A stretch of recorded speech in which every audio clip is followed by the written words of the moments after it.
우리 경제에 떠받치는 두 축인 소비와 수출이 모두 흔들리는 모습입니다. 수출은 6달 연속 감소, 무역 수지는 13개월째 적자입니다.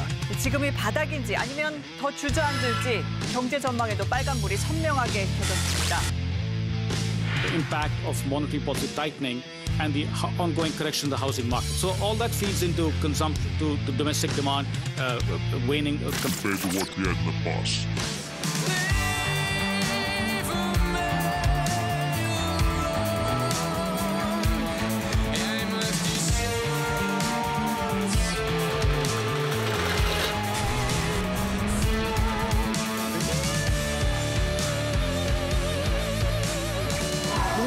문을 닫고 이게 지금 무슨 일이에요? 그러니까. 큰일 났다, 이거. 예. 아니, 경제 안 좋다는 얘기 뭐 계속 지금 상반기 내내 어떻게 보면 들어왔던 것 같아가지고 맞아요. 어떻게 될런지. 그래도 우리 세대는 항상 이렇게 경제가 성장하는 걸 봤고 고성장의 혜택을 누린 세대라고 저희는 그렇게 생각을 하는데 우리 유빈이 형 어떡합니까? 어떡해요. 아 근데 영상만 봐도 약간 무서워요. 앞으로가 그러니까. 어떻게 해야 되지? 그래, 앞길이 힘들어. 창창한데. 행사 엄청 다니더라고, 보려고. 그러니까 여름에 새 노래 나오는데 사람들이 CD도 안 사주고 이런 거. 아니 진짜 그런 상황은 진짜 안 돼요. 선생님 저희 막 우리나라 막 이제 막 진짜 가난해지고 그런 건 아니죠. 사실 너무 무섭잖아요. 사실 네. 모두 다 힘들어지고 막 문을 닫고. 근데 이제 핵심은 뭐냐면 그동안에 이끌어왔던 우리가 수출과 우리가 성장할 수 있었던 중요한 포인트들이 좀 힘들어지고 있는 건 사실이다. 실제로 최근 IMF에서 우리나라 올해의 성장률을 1.7%에서 1.5%로 하향 조정을 했습니다.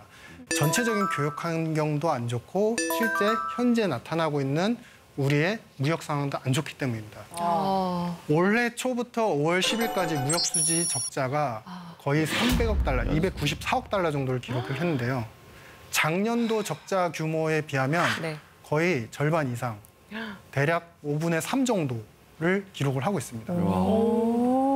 수출 국가이면서 비기축통화 국가들은 대부분 외화를 벌어들이는 수단이 경상수지. 네, 바로 이 경상수지에서 돈을 얻으면서 많은 이제 경제를 이끌어가게 되는 힘이 되는데요. 이런 원동력을 이었던 경상수지가 우리나라가 유럽 재정위기 당시에 2011년도 2분기에 한번 적자가 나고 이번에 분기당 적자가 처음으로 이제 나가기 시작을 한 겁니다. 12년 만에 거의. 네, 11년 만에. 그러니까 사실 상당한 기간이 흘러서 어떻게 보면 발전했어야 되는 상황에서 이제 교육 환경과 수출이 후퇴를 하니 이거에 대한 우리가 명확한 요인들을 좀 알아봐야 되는 그런 필요성이 있는 것이죠. 그러니까 번 돈보다 나간 돈이 더 많은 거죠. 맞습니다. 외화로 기준을 했을 때. 아니 1월 달에 뭔 일 있었길래 저렇게 그래, 맞아. 마이너스가 42억 엄청나요. 진짜 갑자기 수지가 여행을 많이 정상이네요. 빨개. 네. 아, 수지가 문제네요, 수지가. 어떻게 생각하세요, 수지 씨? 이 빨간 그래프. 수지가 좋아졌으면 좋겠습니다. 네. 수지가 좋아지려면 사실은 나가는 돈보다 버는 돈이 많아야 되겠죠. 네. 그런데 중요한 거는 지금 우리나라 같은 경우는 경제 구조상 봤을 때 외부에서 수입하는 것보다 우리가 수출하는 게 많아서 외화가 많이 쌓여지는 구조인데 지금 같은 경우에는 우리가 경쟁력이 있는 상품의 수출이 감소하면서 동시에 에너지나 여러 가지 원자재 수입은 계속적으로 늘어나니까 이 수지가 마이너스가 되는 거죠. 자, 우리나라의 GDP 대비 경상수지 비율입니다. 파란색. 노란색은 우리나라의 GDP 대비 순투자율입니다. 말 그대로 순수하게 우리나라에서 투자를 한 비율이 GDP 대비 얼마냐, 경상수지는 GDP 대비 얼마냐. 이게 마치 음영으로 서로 거울을 보듯이 맞닥뜨려서 똑같다는 거는 아주 쉽게 말씀을 드리자면 경상수지로 외화를 벌어들여서 그 돈을 가지고 내수해서 투자를 하고 그 투자를 통해서 기업들이 고용을 하고 임금을 주면서 가계가 소비가 늘어나는 구조이다.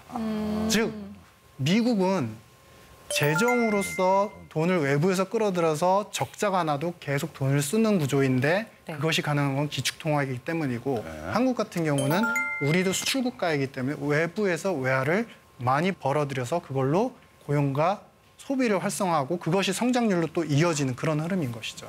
일단 많이 벌어와야 되겠네요. 맞아요. 그래야 투자를 할 수 있을 것 같아요. 돈만큼 나간다. 많이 활성화되고. 벌긴 열심히 벌어도 네. 뭐가 다 물가 오르고 뭐 다 가져가고 뭐 이자 나가고 이러니까 남는 게 없더라고. 그렇죠, 맞아요. 그럼 경상수지가 적자인 거는 수출이 안 좋아서 그런 거네요. 네, 맞습니다. 말 그대로 그냥 경상수지가 안 좋은 건 수출이 많이 이제 안 좋아졌기 때문인데 ICT, 반도체나 디스플레이, 그다음에 휴대폰 이 기술 산업 쪽이 수출이 감소한 영향이 상당히 큽니다. 그리고 두 번째는 우리나라가 아무래도 그동안은 중국과의 수출, 그러니까 중국에 수출하는 부분들이 많았었는데 중국 수출들도 많이 감소를 했습니다. 그렇죠. 근데 사실 중국에 대해서 우리가 무역 수지가 과거에 보면은 600억 달러까지도 기록한 적이 있었는데 지금은 마이너스 100억 달러까지 떨어진 상태죠. 마이너스 처음인 거 아닌가요, 거의? 네.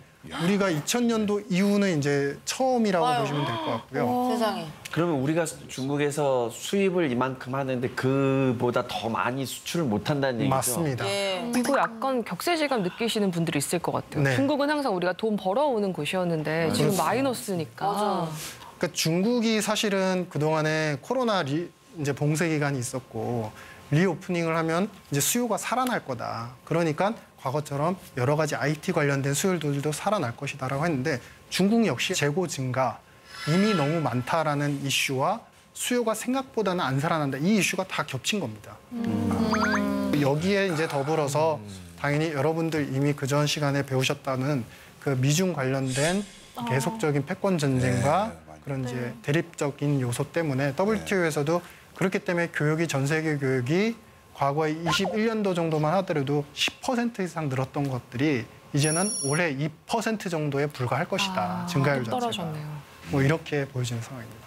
그러면 당분간 이게 좋아질 기미가 안 보이겠는데 그러면 우리 계속 무역, 경상수지 이거 계속 안 좋을 건가요? 네, 맞습니다. 경상수지 자체 그리고 대외 환경 자체에 대해서는 아직은 뭐 올해 내로 빠르게 좋아지거나 개선이 되기는 좀 힘든 환경임을 이제 참고를 하셔야 될 것 같고요.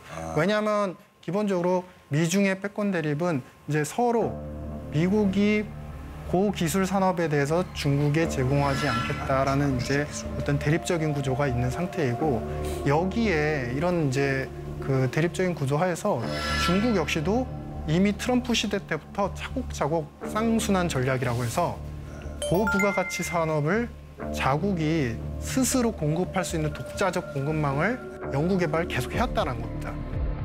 加快构建以国内大循环为主体、国内国际双循环相互促进的新发展格局，采取一系列战略性举措，推进一系列变革性实践，实现一系列突破性进展。